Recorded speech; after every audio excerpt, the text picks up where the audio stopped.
Ano ang karaniwang ginagawa ng tao bago uminom ng cough syrup? Jopay! Ay, ako po, pag uminom ng cough syrup, umuubo! Oh, syempre. Kasi, naman, di ba? Kasi hindi ka naman iinom kung sinisipon ka. Oh, cough nga eh! Cough nga eh! Umuubo! Wala daw. Anong karaniwang ginagawa ng tao bago uminom ng cough syrup? Kumakain. Kumakain. Nasaan ba? Kailangan na naman sa Kumakain. kula. Good. Pass or play? Play! Let's go, Ira. Let's play round 1. Jopay, balik muna. Che, anong karaniwang ginagawa ng tao bago uminom ng cough syrup? Umiinom ng tubig.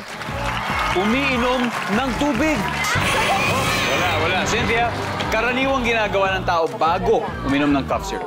Mag-check ng temperature. Mag-check ng temperature. Survey? Wala rin. Sex bomb, Huddle? Jackie, bago uminom ng cough syrup? Sir, ako, bubuksan niyo muna yung takip. Siyempre. Paano mo naman inumin yun? Gagawin, makasarado. Eh naman pag sarado, di ba? Bubuksan mo muna. Tama. Survey says...